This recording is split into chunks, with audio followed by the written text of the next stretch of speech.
আমি দেশ ছেড়ে, দেশের মানুষকে ছেড়ে কোনোদিন কোথাও যাব না। কিন্তু তিনি চলেই গেলেন। দীর্ঘদিন অসুস্থতার সাথে লড়াই করে অবশেষে মৃত্যুর কাছে হার মানলেন ৩০শে ডিসেম্বর সকাল ৬টায়। একটু পেছনে ফিরে তাকাই। সময়টা ২০০৭ সাল। ক্ষমতায় 111 সরকার। মানুষের মুখে মুখে -2 গল্প। তৎকালীন রাজনীতিতে নানা ষড়যন্ত্রের আলোচনা সবখানে। রাজনীতিবিদদের জন্য সে এক কঠিন সময়। সেই সময় বেগম খালেদা জিয়াকে দেশ ছেড়ে চলে যেতে চাপ দেওয়া হচ্ছিল। যতবারই তাকে চাপ দেওয়া হয়েছে ততবারই তিনি দৃঢ় কণ্ঠে দেশ ছাড়ার প্রস্তাব প্রত্যাখ্যান করে বলেছিলেন, আমি দেশ ছেড়ে, দেশের মানুষকে ছেড়ে কোনোদিন কোথাও যাব না। রাজনৈতিক জীবনে কারাবরণ করেছেন, দৃশ্য অদৃশ্য নানা চাপ আর ষড়যন্ত্রের মুখোমুখি হয়েছেন, কিন্তু ভয় পাননি কিংবা ভেঙে পড়েননি। সরকার বা সরকারের কোনো সংস্থা বেগম জিয়াকে বিদেশে পাঠাতে পারেনি। রাজনৈতিকভাবে যে নির্বাচনে যোগ দেওয়া উচিত হবে না বলে মনে করেছেন, জেল, জুলুম, অপমানেও সেসব নির্বাচনে বেগম খালেদা জিয়াকে আনা যায়নি। নিজের বিশ্বাসে অবিচল থেকেছেন আমৃত্যু। এজন্য দলের নেতাকর্মীরা তাকে সম্মান করে ডাকতেন আপসহীন নেত্রী। বেগম জিয়া নিজেই ইতিহাস। স্বাধীনতা উত্তর বাংলাদেশে রাজনীতির বড় পাঠ তাকে ঘিরে। তিনি এমন একজন রাজনীতিবিদ যাকে ধারণ করা ইতিহাসের জন্যই সম্মানের। নতুন প্রজন্ম যখন তাকে জানবে তখন গর্বের সাথে বলতে পারবে, বাংলাদেশের একজন খালেদা জিয়া ছিলেন, যিনি সাধারণ গৃহবধূ থেকে বাংলাদেশের রাজনীতির আইকনিক চরিত্র হয়ে উঠেছিলেন দীর্ঘ সংগ্রাম আর লড়াইয়ের মাধ্যমে। স্বামী সন্তানহারা সাধারণ এক নারী হয়ে উঠেছিলেন দেশের মানুষের মুক্তি এবং ঐক্যের প্রতীক। অনেকদিন ধরেই অসুস্থ ছিলেন তিনি। বার্ধক্যজনিত নানা রোগে আক্রান্ত হলেও কখনো মনোবল হারাননি। অসুস্থতার বিরুদ্ধে শেষ পর্যন্ত লড়ে গেছেন। তার চিকিৎসায় দেশ বিদেশের সেরা চিকিৎসকদের নিযুক্ত করা হয়েছিল। তার দল বিএনপি, সন্তান তারেক রহমান সহ সবাই সর্বোচ্চ চেষ্টা করেছেন বেগম জিয়াকে সুস্থ করে তুলতে। কিন্তু সব চেষ্টা ব্যর্থ করে দিয়ে আমৃত্যু লড়াকু খালেদা জিয়া অবশেষে মৃত্যুর কাছে হার মানলেন। প্রিয় দেশ, দেশের মানুষকে ছেড়ে অনন্ত লোকের দিকে যাত্রা শুরু করেছেন তিনি। ২০১৮ সালের ৮ই ফেব্রুয়ারি বিএনপি চেয়ারপারসন ও সাবেক প্রধানমন্ত্রী খালেদা জিয়া গুলশানের বাসভবন থেকে বের হলেন। গন্তব্য পুরান ঢাকার বিশেষ আদালত। রাস্তার দুই পাশে মানুষের ঢল। দলীয় নেতাকর্মীদের স্লোগানে মুখর রাজপথ। সবাই স্লোগান তুলছিলেন, আমার নেত্রী আমার মা, বন্দী হতে দেব না। সেদিনই খালেদা জিয়াকে সাজা দিয়ে কারাগারে পাঠানো হয়। দলীয় কর্মীদের অনেকেই অশ্রু বিসর্জন দিতে দেখা গিয়েছিল সেদিন। এরপর তো কারাগারেই ছিলেন। বছরের পর বছর রাষ্ট্রযন্ত্রের নিপীড়নের শিকার মানুষটি ছিলেন সকলের ম্যাডাম। একই মানুষ কি করে যেন দলীয় নেতাকর্মীদের মা হয়ে উঠলেন, এ এক বিস্ময় বটে। তার প্রতি দলীয় নেতাকর্মীদের তো বটেই, সাধারণ মানুষও তাকে ভালোবেসেছেন আপন মনে করে। খালেদা জিয়া 5 বার জাতীয় নির্বাচনে অংশ নিয়েছেন। 3 বার হয়েছেন প্রধানমন্ত্রী এবং 2 বার বিরোধী দলীয় নেতা। তিনি কোনোদিন কোনো সংসদ নির্বাচনে হারেননি। স্বাভাবিকভাবেই তিনি হয়ে উঠেছিলেন দেশের রাজনীতির সবচেয়ে আলোচিত, অপরিহার্য এবং অন্যতম প্রভাবশালী রাজনৈতিক ব্যক্তিত্ব। যদিও তার এই যাত্রাটা সহজ ছিল না। 4 দশক আগে যখন বিএনপির জোয়াল কাঁধে তুলে নেন, তখন দেশের রাজনীতি সামরিক শাসনে পিষ্ট। পুরো দেশ গণতন্ত্রের জন্য সংগ্রাম করছে। কঠিন সেই সময়ে দায়িত্ব নিয়ে বিএনপিকে পুনর্গঠন করেন।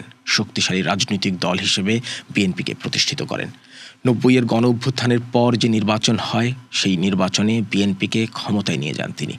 দেশের প্রথম নারী প্রধানমন্ত্রী হিসেবে শপথ নিয়ে রাষ্ট্র পরিচালনা শুরু করেন। সুদীর্ঘ এই পথ চলায় মুখোমুখি হয়েছেন নানা বাধা বিপত্তির, কিন্তু দমে যাননি। তার ভেতরে এক ধরনের স্ফুলিঙ্গ ছিল, কিন্তু তিনি ছিলেন সৌম্য, স্থির, শান্ত, চেহারায় গাম্ভীর্য আর আভিজাত্য। সাধারণ মানুষ তার এই চেহারাটাই পছন্দ করত। তিনি ছিলেন পুতুল, কিন্তু হয়ে উঠলেন বেগম খালেদা জিয়া। পুতুল কেন বলছি? কারণ ইস্কান্দার মজুমদার আর বেগম তৈয়বা মজুমদারের ঘরে জন্ম নেন বেগম খালেদা জিয়া, আর বাবা মা তাকে আদর করে রাখতেন পুতুল। আদি নিবাস ফেনীতে হলেও খালেদা জিয়ার জন্ম ও বেড়ে ওঠা দিনাজপুরে। সেই জেলাতেই কর্মরত ছিলেন ক্যাপ্টেন জিয়াউর রহমান। পোস্টিংয়ের সূত্রে পরিচয় আজকের খালেদা জিয়া বা তৎকালীন খালেদা খানমের সাথে।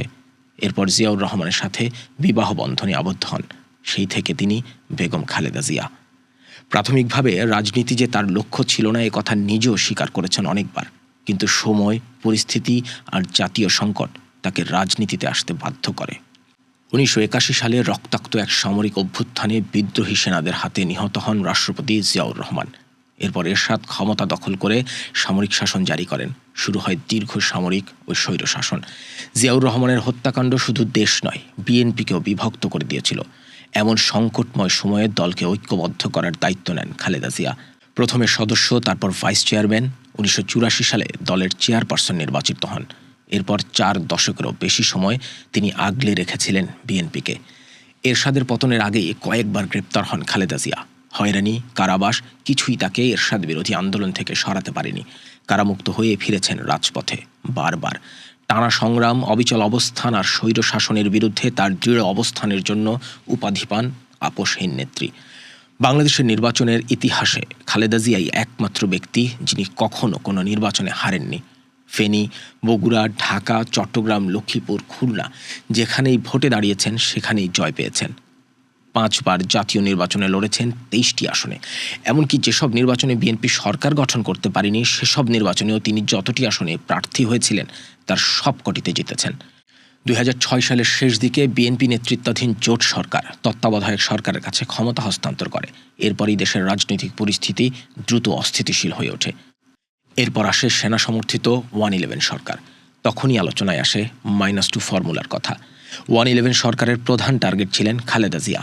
ফলে তাকে জোর করে বিদেশে পাঠানোর চেষ্টা চলছে এমন খবর ছড়িয়ে পড়ত প্রায়। সাংবাদিক হিসেবে সে সময় আমাদের অনেককেই এয়ারপোর্টে পড়ে থাকতে হতো এমন খবরে। বহু চেষ্টা এবং প্রলোভন সত্ত্বেও তাকে বিদেশে পাঠাতে পারেনি ফখরুদ্দিন মঈনুদ্দিনের সরকার। কিন্তু কোনো চাপেই নত হননি তিনি। এক পর্যায়ে 2007 সালের সেপ্টেম্বর মাসে তাকে গ্রেপ্তার করে কারাগারে পাঠানো হয়। 1 বছরের বন্দি দশা থেকে মুক্তি মেলে 2008 সালের সেপ্টেম্বরে। তখন বিএনপি একেবারেই এলোমেলো। এর মাঝেই ভোটের দামামা বেজে ওঠে। কারামুক্ত হয়ে দুঃসময়ে দল পুনর্গঠনে নেমে পড়েন খালেদা জিয়া। রাজনৈতিক বিভাজন তখন চরমে। আওয়ামী লীগ সরকার তাকে সেনানিবাসের মইনুল রোডের 38 বছরের নিবাস ছেড়ে যেতে বাধ্য করে। এরপর আওয়ামী লীগ সরকার তত্ত্বাবধায়ক সরকার ব্যবস্থা বাতিল করলে তার প্রতিবাদ জানিয়ে 2014 সালের নির্বাচন বর্জনের ঘোষণা দেন। শেখ হাসিনার সরকার বিরোধী আন্দোলন চালাতে গিয়ে কখনো মৌখিক আক্রমণ, কখনো বাড়ির সামনে বালু ভর্তি ট্রাক দিয়ে অবরোধ, এমন আরও কত যে ঘটনা আছে। 2018 সালে ফের গ্রেপ্তার হন। তিনি যেদিন অস্থায়ী আদালতে যাচ্ছিলেন তখন 12 কিলোমিটারের পথ পাড়ি দেন কয়েক ঘন্টায়। রাস্তার দুই পাশে সেদিন অসংখ্য মানুষের ঢল নামে। ওই দিনের কারাদণ্ড প্রদানের মধ্য দিয়েই বেগম খালেদা জিয়ার দীর্ঘ ও বর্ণিল রাজনৈতিক জীবন শেষ করে দেওয়ার চেষ্টা হয়। তার আশ্রয় হয় ঢাকা কেন্দ্রীয় কারাগারের একটি ভবনে। 2 বছর পর দেশ জুড়ে শুরু হয় করোনা মহামারী। নির্জন কারাগার থেকে তাকে বিশেষ শর্তে মুক্তি দেয় তৎকালীন সরকার। কিন্তু তার চলাচলে এবং কথা বলার অধিকার ছিল সীমিত।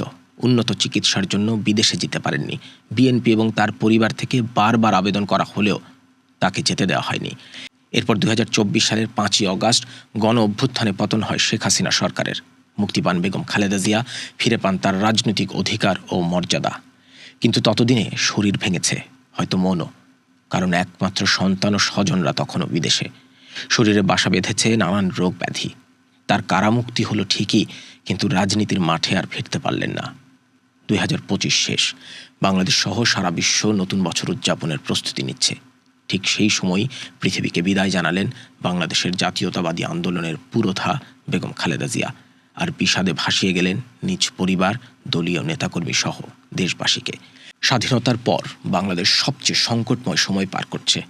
এই ক্রান্তি লগ্নে বাংলাদেশে বেগম খালেদা জিয়াকেই দরকার ছিল সবচেয়ে বেশি, যিনি তার মেধা, প্রজ্ঞা, বিচক্ষণতা দিয়ে দেশকে আবারও তুলে দিতে পারতেন গণতন্ত্রের ট্রেনে। কিন্তু তিনি নিজেই তো চলে গেলেন। আমরা তার বিদেহী আত্মার শান্তি কামনা করি।